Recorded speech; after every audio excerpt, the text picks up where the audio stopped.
मेरे प्रिय जय मसीह की मैं स्वागत करता हूँ सुबह की प्रार्थना में। प्रभु यीशु मसीह आज की सुबह सब लोगों को संभाल करके रखे। प्रियो, सुबह सवेरे उठ करके जब आप उठते हैं ना, काम धाम करते हैं ना प्रियो, तो ऐसे कोई भी गलत काम ना करें कि प्रभु यीशु मसीह के आंखों से आंसू बहें और वो परमेश्वर पिता आपको माफ न करने पाए। आज मैं जिन बातों को आपको बताने के लिए जा रहा हूँ प्रियो, उन बातों को बड़ी ही ध्यान से सुने। मैं आपको बाइबल से लेकर के बताऊंगा। मैं बाइबल के विरोध में बात नहीं करूंगा, लेकिन जो बाइबल बताती है एक्चुअल में उन सभी बातों को मैं आपको बताऊंगा और परमेश्वर पिता जो है ना आपके जीवन को बड़ी बरकत देंगे। ऐसे कोई भी गलत काम ना करें, ऐसे कोई भी पाप ना करें, विशेष करके ऐसे 3 पाप जो आप अभी सुनने के लिए चाह रहे हैं कभी मत करना, नहीं तो परमेश्वर पिता आपके जीवन को जो है ना कभी माफ नहीं कर पाएंगे। वो परमेश्वर पिता आपसे प्यार करते हैं प्रियो, वो चाहते हैं कि हम हमेशा शुद्ध होकर के जीवन जिएं, वो चाहते हैं कि हम हमेशा निर्दोष होकर के जीवन को जिएं और उसके साथ हम एकदम मेल मिलाप से रहें। किसी प्रकार कोई अनबन नहीं, किसी प्रकार की दुष्ट आत्मा को किसी प्रकार कोई चांस हमें नहीं देना है, क्योंकि हम प्रभु यीशु मसीह की पवित्र लहू से खरीदे हुए लोग हैं।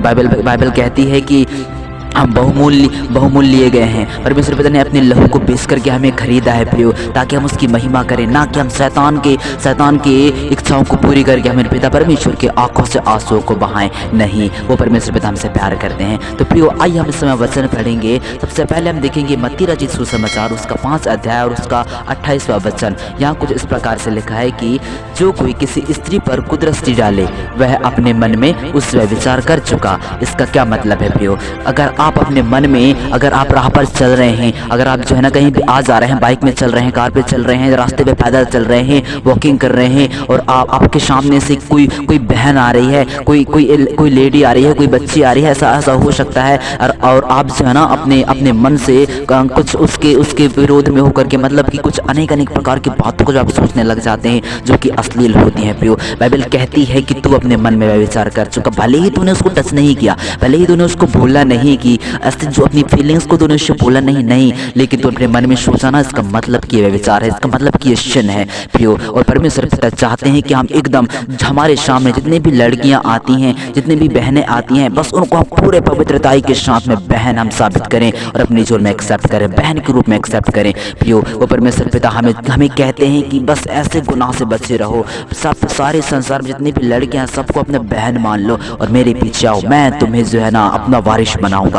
वो कहते हैं प्रियो, हम उसके वारिस हैं। आप जानते हैं कि प्रभु यीशु मसीह को उसने वारिस बनाया और किस तरह से अद्भुत और बड़े काम उसके द्वारा हुए। प्रभु यीशु मसीह के द्वारा हमारे पिता परमेश्वर ने कैसे बड़ी महिमा की, वैसे ही आपका जीवन भी होगा। तो प्रियो, आपसे जो है ना आपको किसी भी स्त्री पर गलत दृष्टि नहीं डालनी है। उसको देखना जरूर है, जैसे हमारी आंखें हैं देख सकते हैं, लेकिन उसमें व्यभिचार नहीं होने चाहिए, उसमें जो है ना गलत प्रकार के इंटेंशन नहीं होने चाहिए। हम पूरे पवित्रताई के साथ हम देखें, क्योंकि बहनें हैं। हालेलुया। तो प्रियो, इसमें हम दूसरा वचन पढ़ेंगे, लवावस्था उसका 26 अध्याय और उसका 21वां वचन। यहाँ कुछ इस प्रकार से लिखा है, बड़े ही ध्यान के साथ सुनिएगा। 3 पाप नहीं करना है, 3 वचनों के मैं बता रहा हूँ, ऐसे पाप नहीं करना है, नहीं तो परमेश्वर पिता के आंसू बह जाएंगे प्रियो। हालेलुया। तो हम पढ़ेंगे लवावस्था 26 अध्याय 21वां वचन।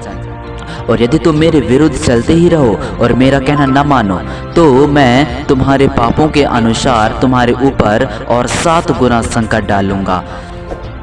क्योंकि मतलब देखो यार, देखो अगर हम ऐसे हम गुनाह करते जाएंगे ना, बिल्कुल गुनाह पे गुनाह हम जब करते जाएंगे प्रियो, तो परमेश्वर पिता कहते हैं कि तुम्हारे जीवन पर मैं 7 गुना संकट। इसका मतलब कि जब हमारे जीवन में संकट आती है किसी प्रकार के, जैसे हम लकवा से ग्रस्त हो जाते हैं, कैंसर से ग्रस्त हो जाते हैं, या फिर किसी प्रकार की ऐसे बॉडी में अकड़न हो जाती है ना, तो वो सिर्फ 1% है। 1% सोचो, अगर जब 7 गुना हमारे जीवन पर वो बीमारी आकर के बैठ जाए तो हमारी दशा क्या होगी, हमारी हालत क्या होगी प्रियो। इसलिए जो है ना हमें परमेश्वर पिता की ओर अपने मन को फेरना है और उसकी सारी बातों को मानना है, ताकि परमेश्वर पिता हमारे सारे पापों को शुद्ध करके हमें धर्मी ठहराए और अपने पवित्र सृजनहार परमेश्वर पिता जो है ना हमें जो है ना एक नई जीवन जीने के लिए हमें उजागर करे, हमें प्रोत्साहित करे कि हम सारे पापों से मुक्त होकर के अपने मन को सारे लुभावनी वस्तुओं से छोड़ करके, सांसारिकता के अभिलाषाओं से छोड़ करके उस महान पिता परमेश्वर के लिए जिसने हमें जीवन दिया हम उसके लिए जीवन को जिए, क्योंकि वो चाहते हैं कि हम उसकी आराधना करें। हमारा खुदा चाहता है कि उसने हमें बनाया, अपने अपने हाथों से हमें रचा है प्रियो। तो वो चाहते हैं कि किसी भी मनुष्य का जीवन जो है बर्बाद नहीं होनी चाहिए। सब मनुष्य उस महान पिता परमेश्वर की आराधना करें, ऐसी उसकी प्लानिंग है। वो परमेश्वर पिता आपसे भी ऐसे ही अपरंपार महिमा करवाना चाहते हैं। तो परमेश्वर पिता आपसे कह रहे हैं कि अगर मेरी बातों को नहीं मानेगा, मेरे विरोध में होकर के तू कार्य करेगा, पाप पे पाप करता रहेगा, व्यभिचार करता रहेगा, कुदृष्टि डालेगा, प्राय स्त्री को छेड़ेगा, व्यभिचार करेगा, चोरी करेगा।